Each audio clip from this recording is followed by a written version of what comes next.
Hello, my listeners. It's AZ, and this is episode 47 of the Fire Rescue Wellness Podcast. I am thrilled to give this episode to you today. It was a really, really meaningful one for me to record. I got to record live in person with my dear friend Chris Fields. Chris Fields' life was changed forever on April 19th, 1995. Chris was an Oklahoma City fireman, and he is the firefighter that you will likely remember from that iconic photo with the very small child. Chris's life was changed forever on that day, and arguably it was changed for the worse. And he struggled for a very long time after that call. But Chris makes it really clear his entire career wasn't defined by that call.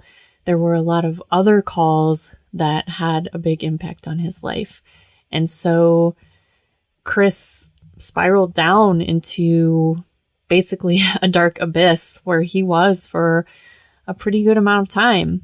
And thankfully, gratefully, the Lord saw fit to allow Chris to change his life, and now he is changing others' lives for the better.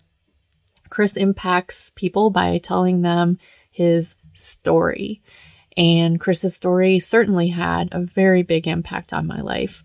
And so we've been friends for a number of years now. It was wonderful to see him in person, and I really hope you enjoy this episode. Thank you for joining me on the Fire Rescue Wellness Podcast. I'm your host, AZ.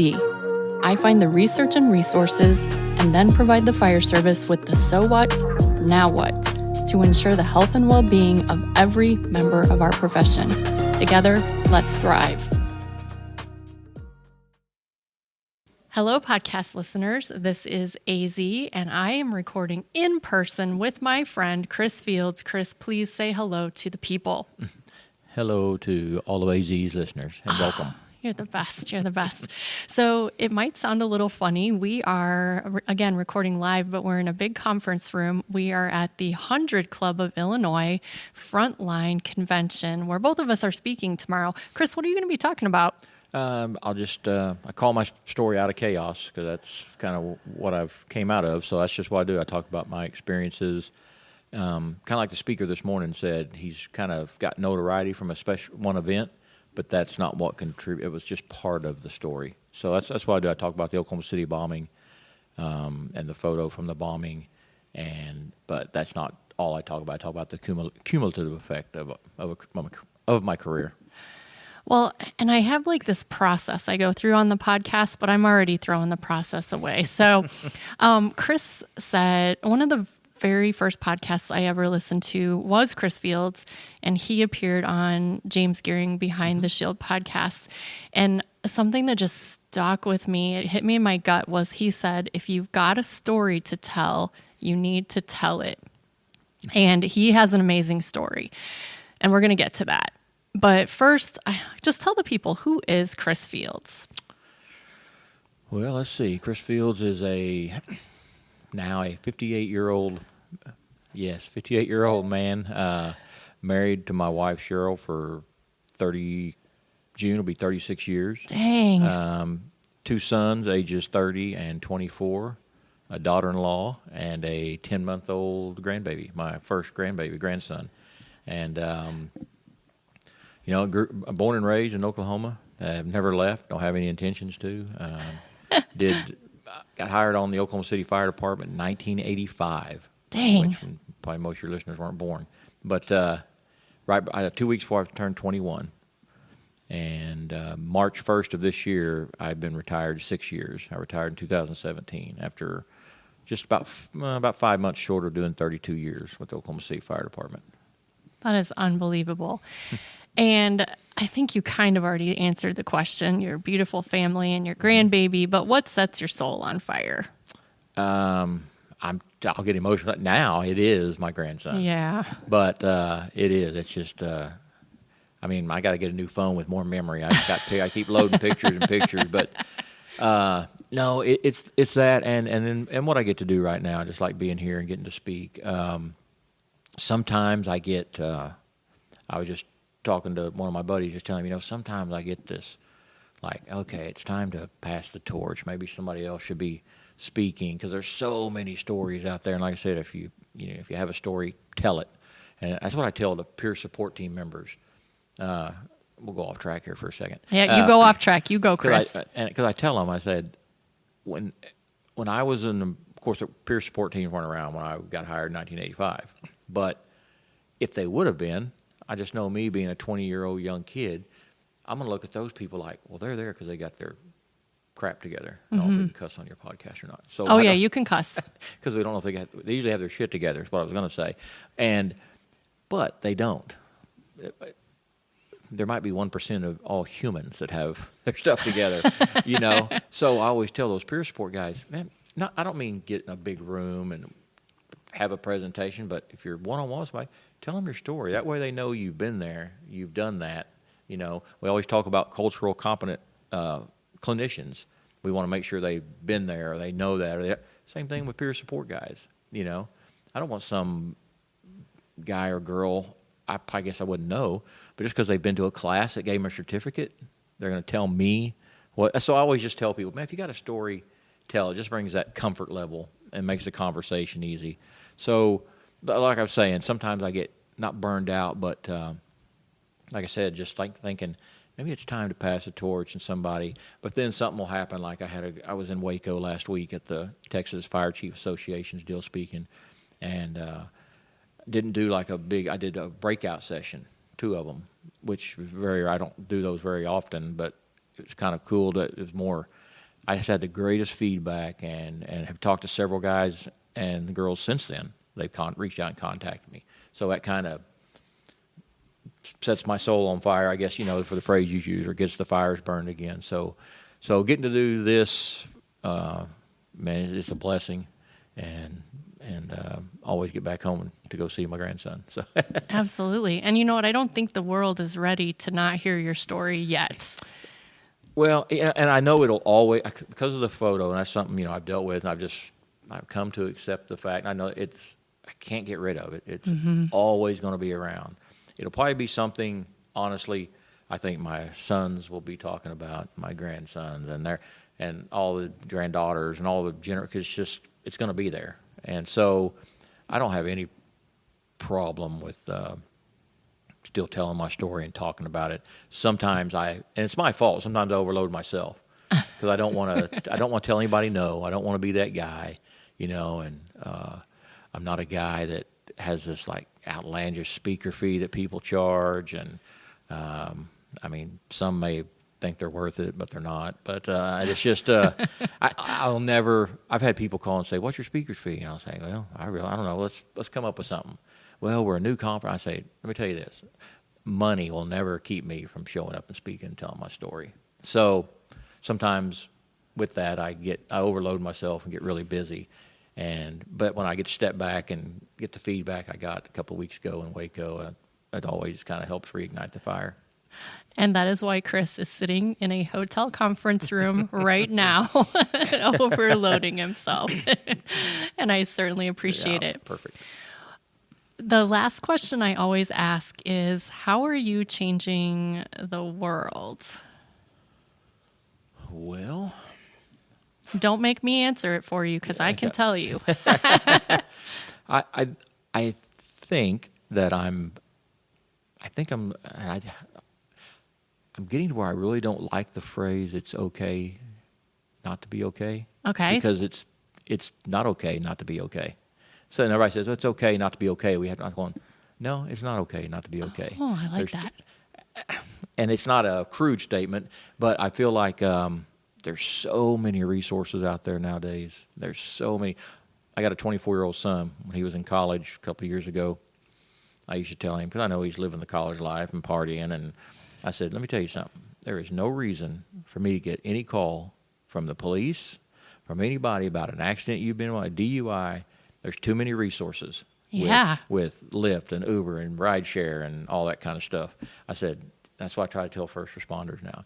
There's there's no excuse not to reach out and at least talk. It doesn't mean you're going to be diagnosed with anything. You're going to have to go to a facility, or just talking to somebody sometimes all it takes. So I hope that when I'm out speaking, that people can see that I've lived it.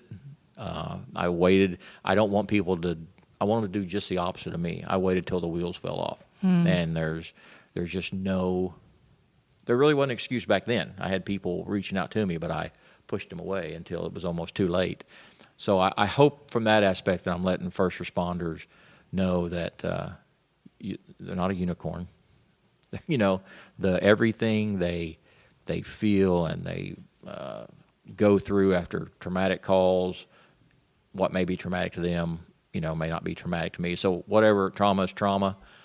That everything they feel, every emotion, every physical change is perfectly normal. It's who we are as humans. And as first responders, I think we're a different breed anyway. We've got that. You've got to have that heart to be a first responder. And that heart gets stepped on, like vicarious trauma and all the trauma we take on from the other folks, and passion fatigue and all that kind of stuff.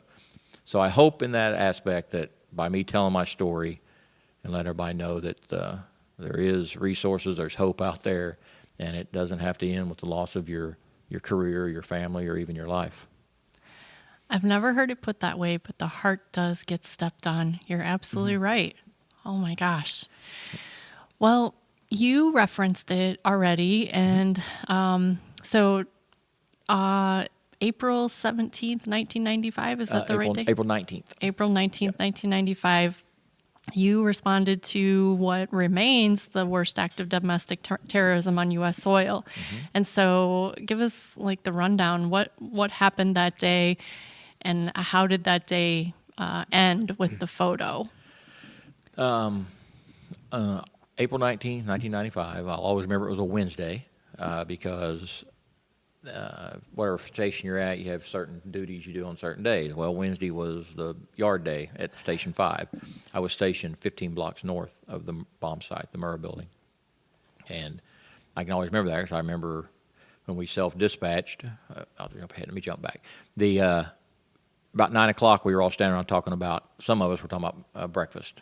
Of course. It was grocery store, because there we did breakfast at 10, dinner at 5. That was our routine, unless it got interrupted. Breakfast at 10, dinner at 5, and unlimited snacks during the day. But and we were stationed right across the street from an ice cream plant.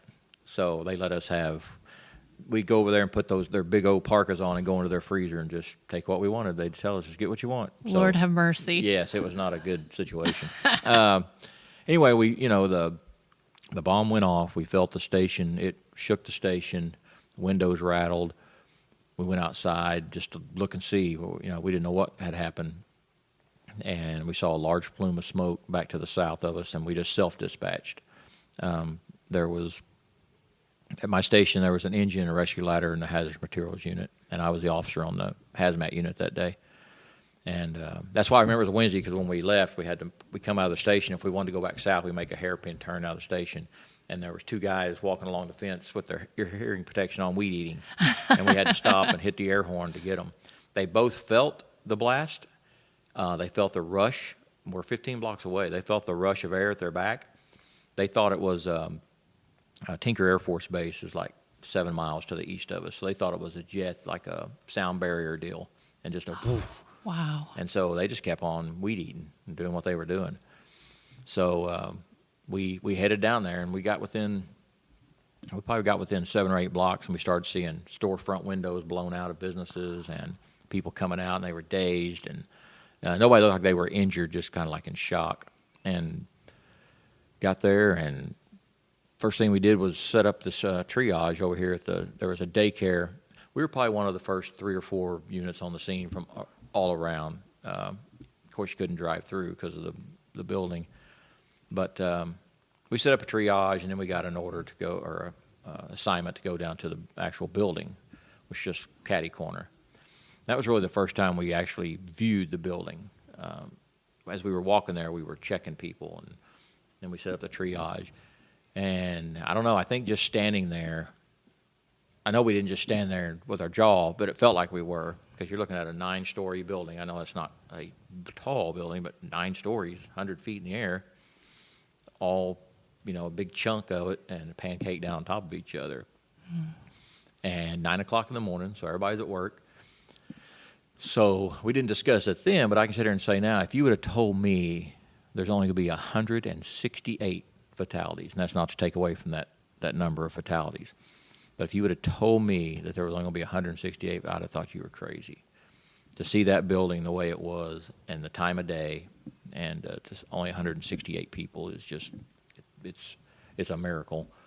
But so as we were working, we were going to the back to the south side of the building, and a gentleman who was a police officer off duty, I don't know if he came around the corner, came out, he just appeared, and he said he had a critical infant. 1995, probably pretty much the same today. Police just they're not first aid people. So I know some cities do it different, but so he was just looking for some help. And I said, here, I'll take her.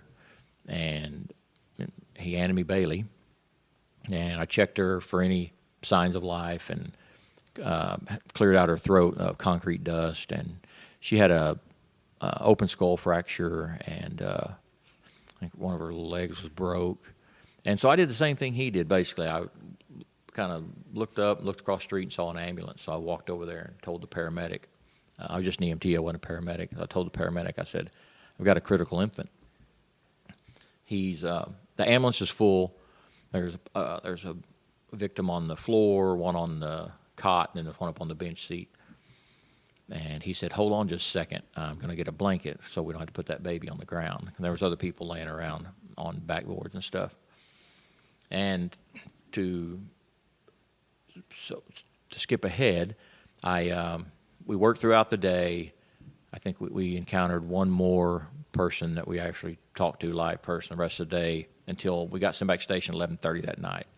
The rest of the day was pretty much recovery with they had live scent dogs and cadaver dogs come in, and we worked with them the rest of the day. But I didn't find out there was any photo taken until we got back to the station. And what had happened, our dispatch office called. A good friend of mine was the chief over the dispatch, and he said, hey, Chris, did you carry a baby out of the building? And I said, no, Harvey, I didn't. I said, a gentleman handed me a baby. I said, and so this conversation goes back and forth, and he goes, well, I think it's you. I said, what are you talking about? He said, well, I got a photo faxed to us from the Associated Press, and they wanted to identify the firefighter in the photo. And he said, I talked to our fire chief, Mars at the time, Chief Gary Mars, and he said, yeah, that's public. No reason to hide who it is. If we know who it is, say who it is. And Harvey said, I think it's you, Chris, so I'm going to tell him it's you. And I said, still not having any idea what's going on. I said, okay. And so I have no idea when or where the picture was taken until I see it the next day. And when I see it the next day, I knew exactly where I was standing and what I was doing, back to where the paramedic said, let me get a blanket. I'm just standing there waiting for him, and I'm just looking down at Baylee. And she had just turned 1 year old the day before. So she was one. I had my oldest son, who's 30 now, had just turned 2. So I knew the age was pretty close.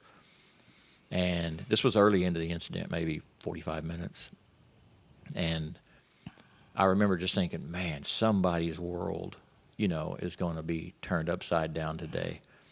And, really not realizing that same scenario of a first responder or somebody that was there helping is going to touch somebody like I did 167 more times that day. It was just, I would have never, like I said, imagined that at the beginning. And so, it was like, anyway, we were on the phone with Harvey, and he said, well, they said this picture is going worldwide. And I was like, yeah, okay, fireman, typical fireman deal. Whatever. Yeah, exactly. Hung up, and the guys and the girls at the station, they said, what was that all about? And just being typical kind of joke guy, I said, well, I kind of did a little shimmy and said, well, I guess I'm going worldwide, not having any idea really, the depth of what I just said, until the next morning when I saw the photo on a bunch of newspapers, and we were watching the morning shows, and they were doing the headline. It was a big headline, of course, and they were showing the headlines from around the world, and all these other magazines and all these newspapers in different languages had that photo on it. And my first thought, I remember seeing that and thinking, I wonder if the family even knows. I think I said, I wonder if her parents even know. Oh my gosh. And at the time I didn't. Erin, that's Baylee's mother, and we're still great friends today. She was a single mom at the time, but in my mind, of course, I didn't know her, so I just thought, man, I wonder if the parents even know that their child is deceased, and here there's pictures around the world. So I get in my truck and drive home, and I think when we got back to the station that night, we got to call our families and wives and let them know we were okay. And I told Cheryl, I just told her, she said, how you doing? What all happened? And I said, some guy, and I still didn't know this guy was a police officer. But when you see a photo of him handing me to her, that's also a picture that's out there. I mean, he's got a blue T-shirt on. He's got his gun on his side, and his hat says Oklahoma City Police on it. But I was just locked in. I didn't realize. I said, yeah, a guy handed me a baby that was deceased. I said she was pretty close to Ryan's age. That's my oldest son. Oh, wow. And really, we talked a little bit more about other things and hung up until the next day, And it was just by the time I was driving home, and I don't know how they do it, but Cheryl called me while I was on my way home. Or let me take that back. I think she paged me. Oh, yes. 1995. Yes. And so I pulled over, and I had a quarter, so I was able to put it in the payphone and call her. And I might have had a bag phone by then, I think. But anyway, she said these people, the media was already there, not local, the national media. At your house? Mm-hmm. They'd already found out where we lived, everything. Chris. And I just told her, I said, just leave the door shut. And they were knocking on our neighbors' doors, and so it was just a crazy next. Well, it's still crazy, but it was just that next year or two. We had to call Chief John Hanson, who passed away since then. He was our public information officer at the time. Great guy.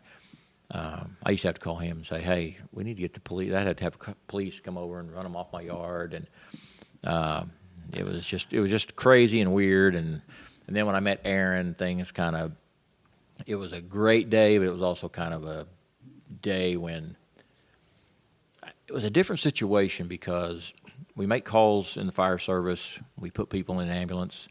Sometimes we know the outcome. Sometimes we don't. Certain calls, we'll call the hospital to follow up, to check, because in Oklahoma City, we don't transport. It has a private ambulance service, so we don't transport. We get them loaded, and they go, and we don't ever hear from them again. But this was in your face every day, rightfully so, so it was on the news every day. So we all relived it every day.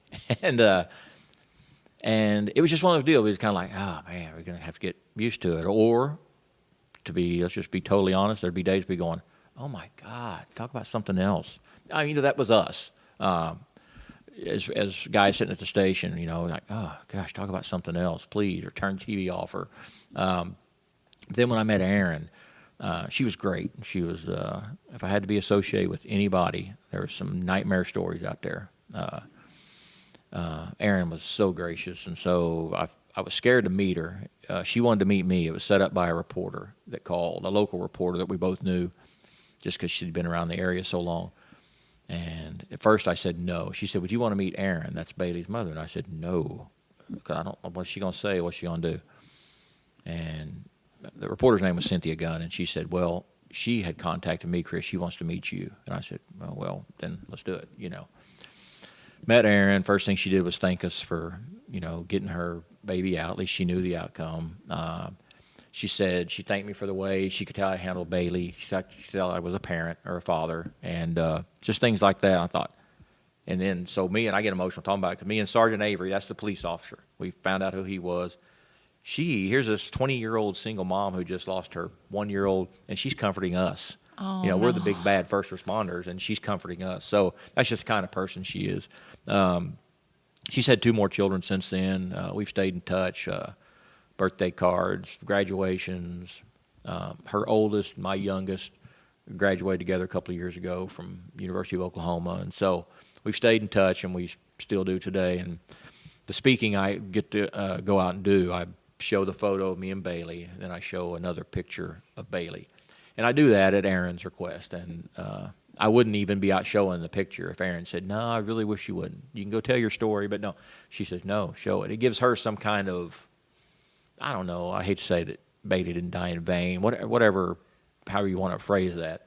Yeah. But I think it gives her some kind of purpose to say, Baylee's still, she's 1 year old, but she's still contributing and giving back, because I'm using it to go help first responders. So I do it with Erin's blessing. And so, like I say, that's, and I've met some great people along the way, AZ. And so it's like I say, so that when I do my speaking, I always spend the first 5 minutes or so talking about that day and show the names of the victims just to pay respect and honor to them, because that's where I get my platform. And I'm very aware of that. If it wasn't for that day or that photo, I would be just another first responder that the wheels fell off. So I mean, nobody would know you wouldn't know who Chris Fields was if it wasn't for the photo. And maybe not. Yeah. And that's what I'm saying. So I'm very mindful of that. But meeting Erin also was I don't want to say curse. That would have been a horrible word to use. It brought on some new feelings. It brought on a lot of, which I've come to call irrational guilt for the photo, because I was, the last one that she knows to hold her baby. She's telling me this stuff not to hurt me or to make me feel bad. We're just talking. And because of that photo, a lot of the families, most of them weren't allowed to grieve in total privacy, but she was not allowed to grieve privately at all. I mean, there's media and cameras stuck in her face every time she left her house or went somewhere. Still to this day, she talks about maybe having Baylee exhumed and the body moved, because there's still people that they find it.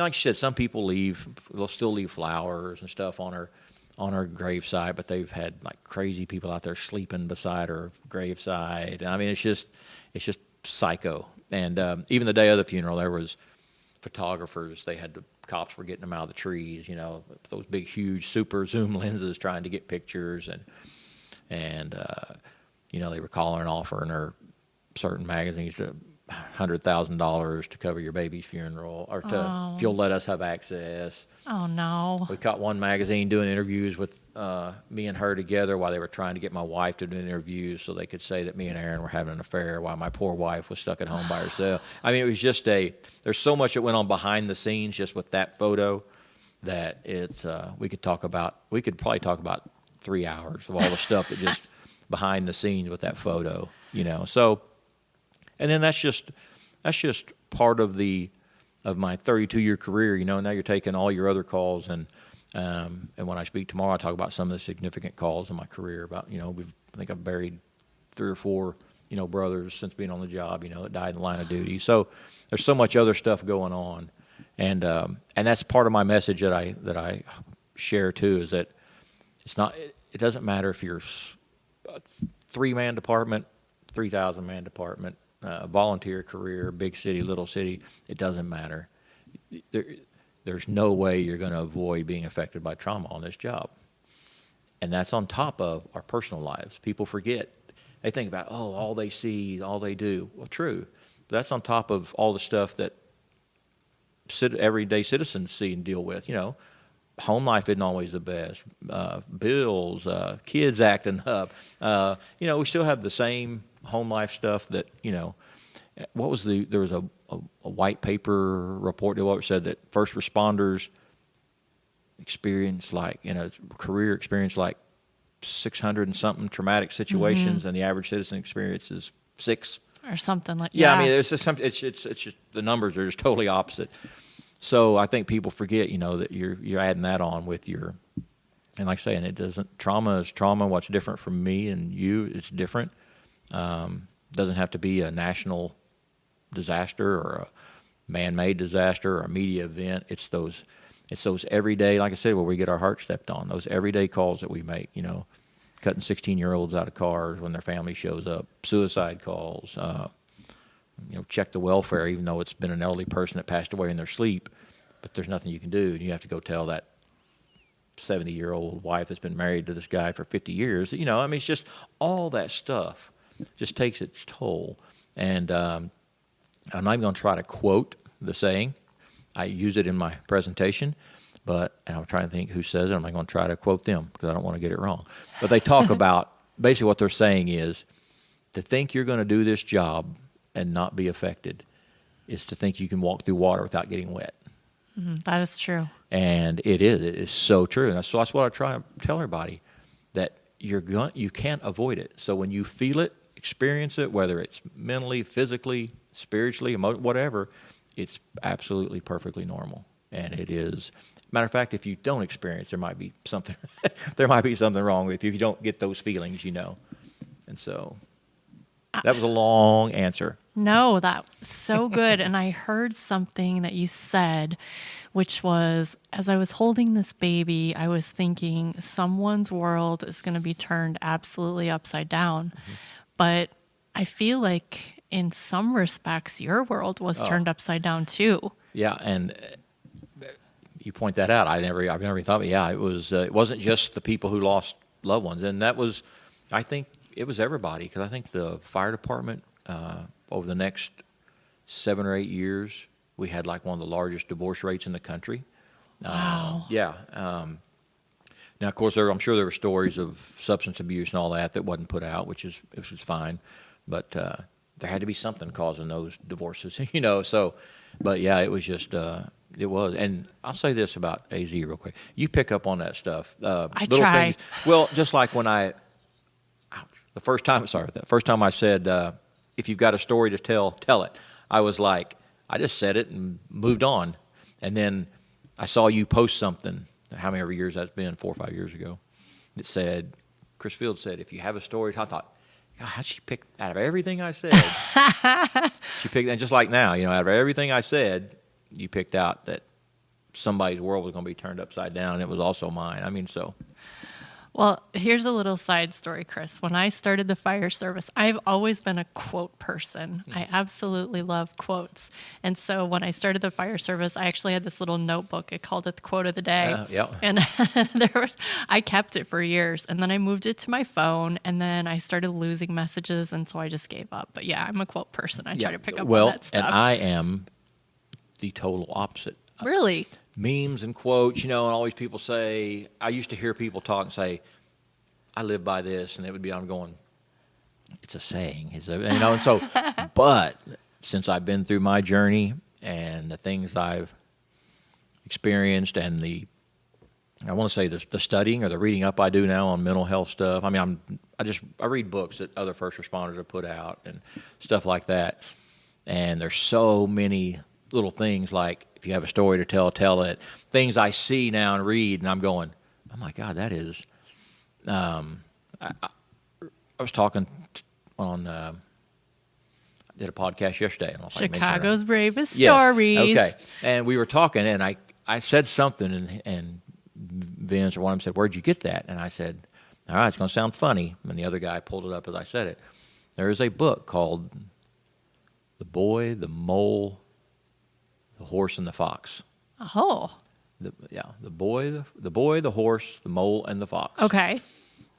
It's written like a kid's book, but when you read it, I'm telling you, there is more stuff to take out of that book. And like, there's one quote the boy said, asked the horse. The horse is the wise man, evidently. Asked the horse, "What's the bravest thing you ever done?" And he said, "Ask for help." Oh my gosh, that's amazing. And then the horse follows it up with, reaching out isn't giving up, it's refusing to give up. I mean, there's just all these little things through this book, and I'm like, oh my gosh. So I read it all the time, and I write them down, and I use them. And there's a storm, and they're in the forest, and the little boy's scared and says, you can't see through the forest. And the horse says, can you see your next step? And he says, yeah. He goes, then take it. I'm going, how does that apply to everyday life? So good. The boy, if you start that, you'll get it. I'll put it in the show notes. I think it's the boy, the horse, the mole, and the fox, or something like that. Okay. But they each play a different role, and they one deal they ask if you consider your glass half empty or half full, and the horse replies with, I just feel fortunate to have a glass. You know, I'm going, wow. It's pretty deep. That's But awesome. it's a little like Winnie the Pooh character drawings and everything. But Okay. it's really good. I'm going to get it. So, And folks, you heard it here. Chris Fields has become a quote person. quote person and a reader. And read a books. reader. Yeah. That's outstanding. Well, a lot of times when people are telling their stories, we go to the beginning, we go to the middle, and we go to the end. But I think the end of your story is so powerful and so uplifting. I would just love to hear how, kind of what you're doing now and how you got to be doing what you're doing now.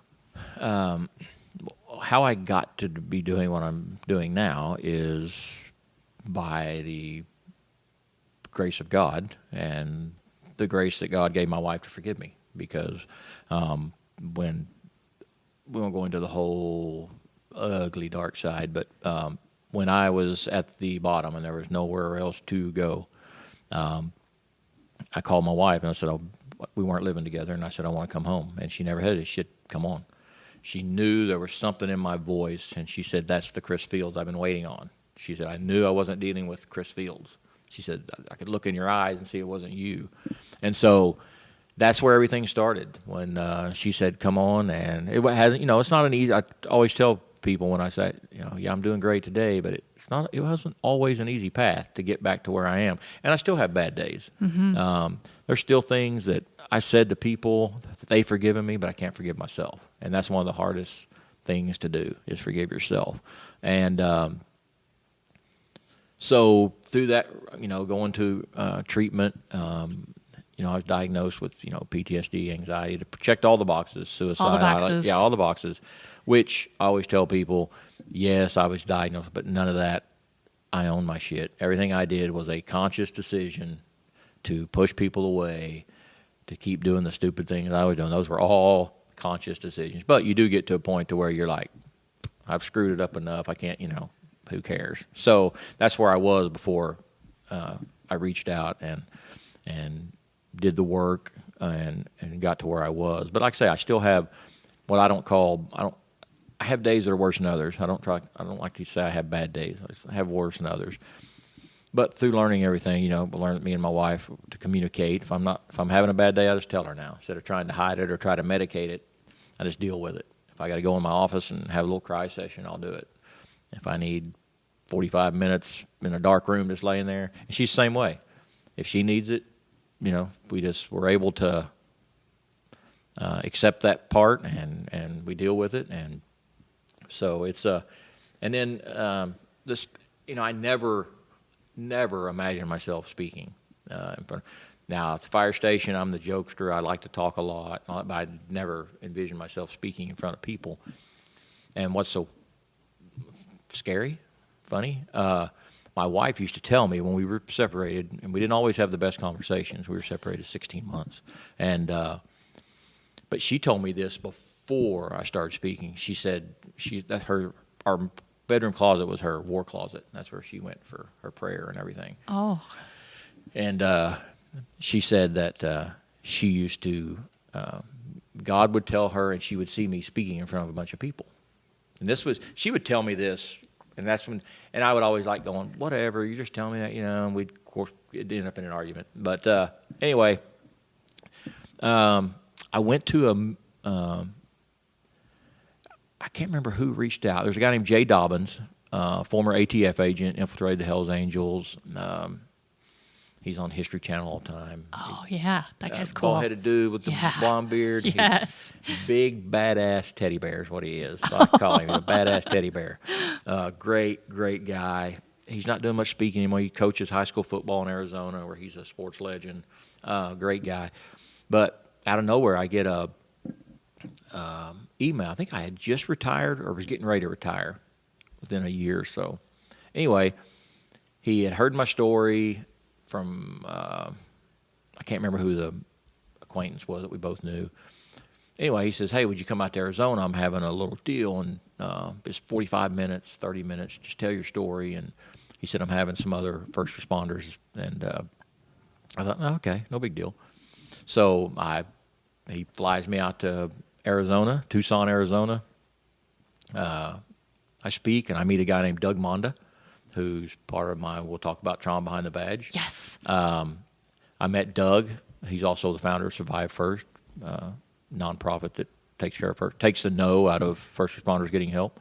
I met him, and me and him have been kind of connected at the hip ever since. And I guess word of mouth, after I spoke there, it just kind of, and then things just kind of snowballed, I guess, and to where I'm thankful every time, I get to go speak. But, we talked about the overloading sometimes, but it's truly a blessing. And is Doug your partner in Trauma Behind the Badge? If you want to go into it, there's 4 of us. I want to go into it. Let's dig. There's 4 of us. Trauma Behind the Badge, www.traumabehindthebadge.us. Show notes, people. I'll put it in for you. Yeah. And we do a weekly webinar. It's on a Zoom deal, Tuesday nights at 7 p.m. Eastern. It is not family friendly. I'll just say that up front. It's like sitting around it's not like there's nudity or anything, but it's like sitting around the kitchen table at the fire station or the cops out back at the police station. It's dicey. Language warning. Yeah, it's dicey. It gets vulgar. It gets but we have different guests on there. Different first responders, veterans with stories to tell, and we just don't. It's not a bunch of guys that we have clinicians on there. We have clinicians that actually listen in every week and are part of our. They're not on the deal with it, but part of the panel list. That way, in case somebody has a reaction while somebody's telling a story, or somebody sends us a message that says, "Hey, that we've got clinicians." That's amazing. And we have researchers on there. We talk about sleep deprivation. We talk about everything. I need to talk about. Wellness, don't we? Yeah, we probably need to talk about wellness. You probably need to come on there. But there's 4 of us, myself, Doug Monda. He's retired drug agent, Cocoa Beach or Cocoa City Police, SWAT commander. He's a Blackwater sniper. He's another one of those. He was a world-class athlete. He was played professional soccer. He one of the top-ranked world-class triathletes at one time. I mean, the dude's a badass. And his story, it's trauma-filled with experience from the job, but his is more of a story of how he loved the chaos, and then on the job injury, he got ran over. Oh, no. It kind of, he went from this guy that thrived on chaos to being a house bitch. Oh. Folding towels because he couldn't get back. He got back to the job eventually, but he couldn't do the same things. Wow. Credit to him, though, he started training again, everything, and just completed the Escape from Alcatraz triathlon again. Just casually. Yeah, just casually. He'll tell you it wasn't a very good time, but we don't care. Oh my gosh. But he also founded Survive First, which is a nonprofit. I'm fortunate to be kind of on the board, liaison. What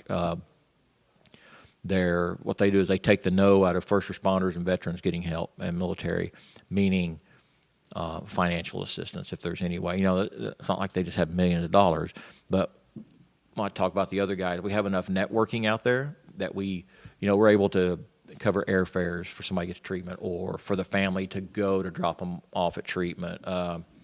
If we can, we'll cover a copay, because insurance is a big hurdle. Oh, yeah.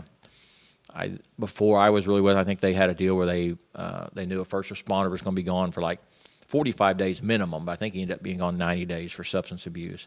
Well, they made a couple of house payments for the spouse, and so just that kind of stuff they do. And that's Doug, and then Raul Rivas was a speaker here, retired Orlando PD SWAT.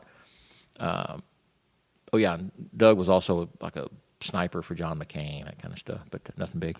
No big deal. Yeah, Raul was Orlando SWAT. Raul was one that took down the Pulse nightclub shooter back in 2016, and other stuff. He's like me. That's what he gets, where he gets his platform. But there's so much other to his story.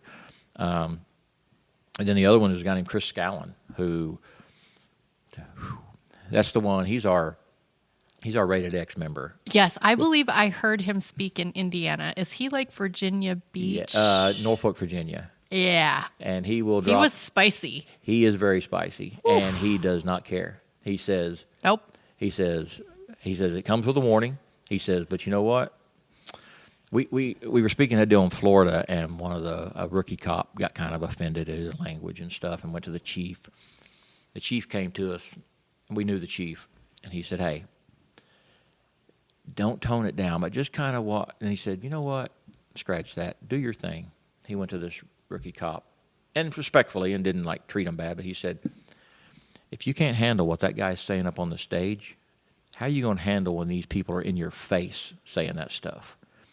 So you've got to learn to, and Scallon doesn't say it to, that's just how he talks. He doesn't say it to offend or to be, even though he is pretty funny, he doesn't say it to be funny.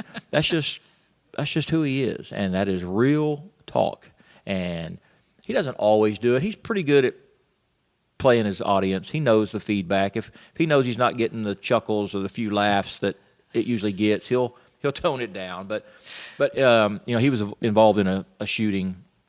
I should go back and say Doug's a suicide survivor, and Chris Scallon is also several times. But Chris has been diagnosed with everything, and his is, what did he call it? His deal is when he gets depressed, his go-to thing is suicide. Oh, wow. And I don't know what he calls it. When he talks about what he's diagnosed with, it's in there, because he always says, and that means what I just said. Is it terminal depression? I don't know what it was. Okay. I have to ask him. But it's just, that's his, it's not just suicidal ideation, because it's his kind of his, and he doesn't anymore, but that's just that's where his mind takes him. But anyway, I keep hitting that chord. He's a great dude. He started the peer support team for Norfolk, Virginia, before he retired.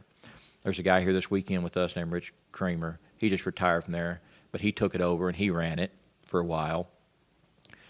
He knew he was having problems. He went to their chief, and the chief said, "Well, do what you need to do. I'll give it to you. Get it started." So he goes to the chief and says, "I got a proposal here. We spend like $1.6 million a year in our budget," or whatever the figure was, for our bomb squad. He said, "Our bomb squad's been on one call out in 17 years. Damn bomb squad. He said, "Can I have a third of their budget of that to start my peer support team?" And so anyway, he took it and ran.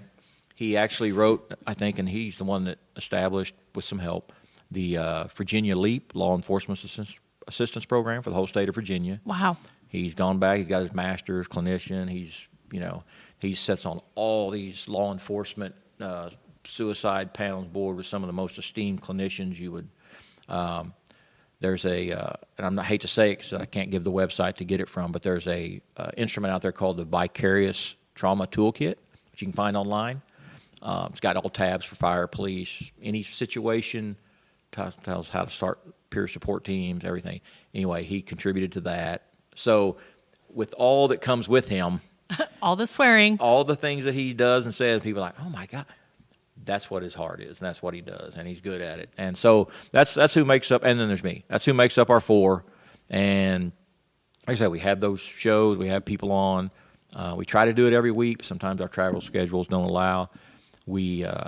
Sometimes we go, me and Raul, we just got an email today from a guy down in Rio Grande Valley, Texas, trying to set up a deal to have all four of us come down and do a speaking deal. Wow. And sometimes they'll contact us and they just want like me and Raul or Doug and Raul. We want the guy that swears a lot. Yeah. And I mean, there's some people that don't want Scallon to come because of his language. And you know what Chris says? That's fine. He doesn't get his feelings hurt. He said, "That's fine." He goes, "I get it." So that's just who he is. He just keeps it real. I cuss a little bit, but it's not my nature to cuss like he does. But it fits, though. He doesn't use it unnecessarily. I should say that. But part of his story, though, can I give you about 30 seconds of his story? Yes. This dude, he was born in South America. Yeah, that's where all the drug lords and yeah. Oh yeah. Okay. And his father was assassinated by drug lords in front of him when he was 2 or 3 years old.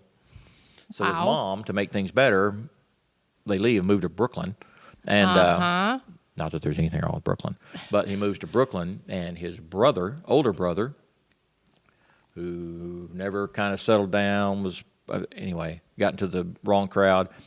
His his older brother, while walking him to school, underneath he names the bridge or whatever, was assassinated by the Latin Kings in Brooklyn. I mean, this is this guy's life, and then he's been in the he was actually a firefighter and in New York for a while, and then he went to the Navy and he joined PD, but and he was in a shootout, and to hear the 911 recording of his shootout, it'll make your hair stand up, because I think they say most shootouts that last a couple of seconds. Yeah. This is like 8 minutes.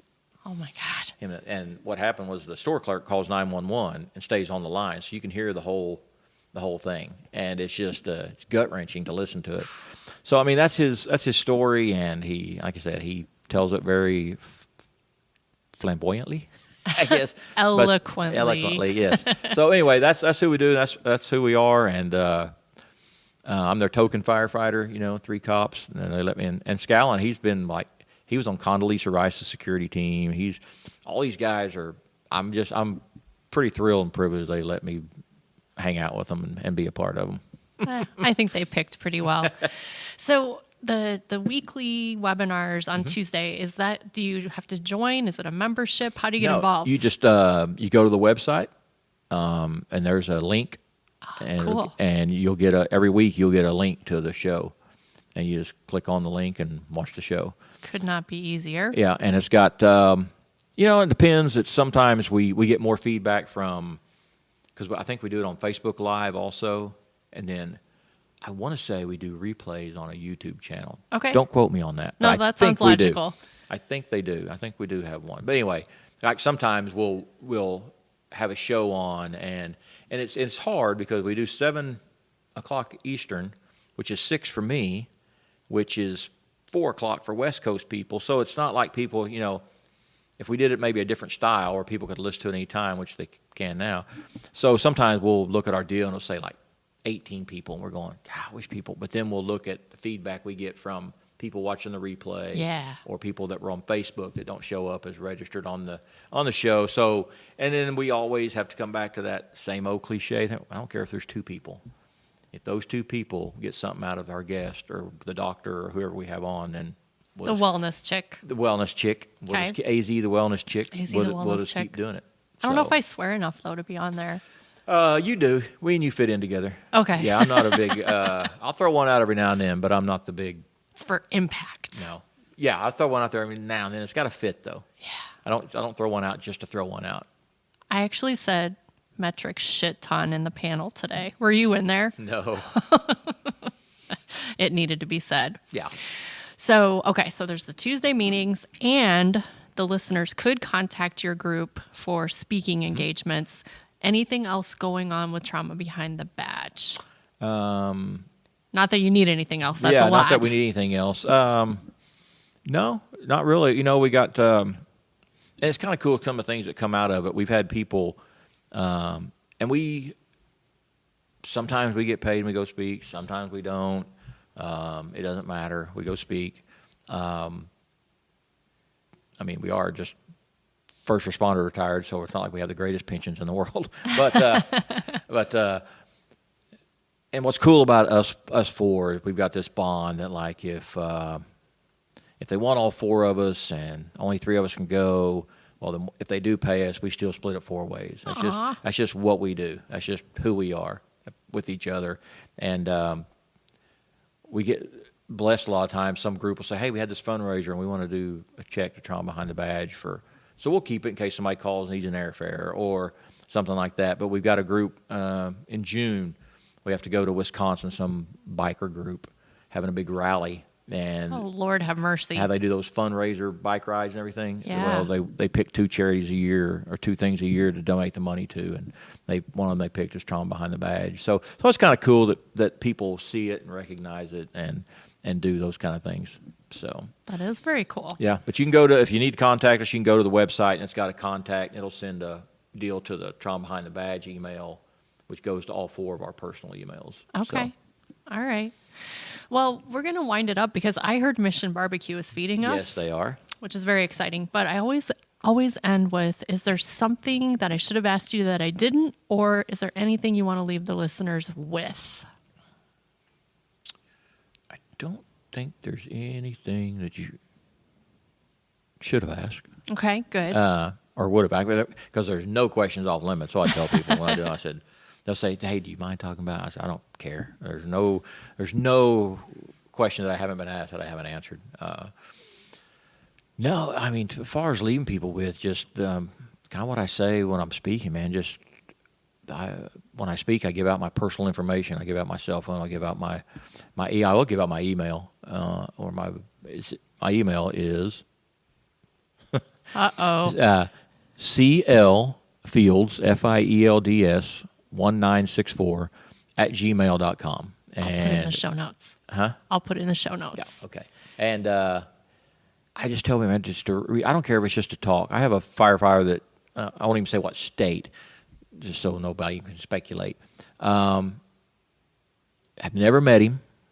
About once every 3 months, and I put him in my phone now as that state and his first name, so I'll know it's him.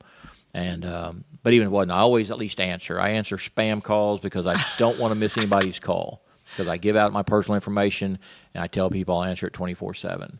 And so if it's a spam call, I just hang up, But about once every 3 months, my phone will ring. I'll look at it and it'll be him. And he's doing great, but he'll just have some days. And I'll, what's going on? He'll say, he said, even my wife said, go call Chris, so he's sitting out in his truck or he's out in his barn or something. Man, we'll talk. Sometimes it's 10 minutes, sometimes it's 2 hours. But, so that's what I'm saying. Just find somebody that you have that connection with. Check in on each other. We got to take care of each other. And I always tell people, I try to say, I don't want to sound like I love the job. I would do it all over again. It's what I know it's what we do. It's not who we are, but it is kind of who we are. Retirement's tough. I'll tell you, the first couple of years is you lose your identity for a couple of years. I mean, you do. Really? Retirement is not, you don't just leave the job. It's there needs to be, I think, more for retirees, even in the mental health aspect. Yeah. Because some guys, I've talked to several buddies, and for me, I had something going, so I was doing stuff.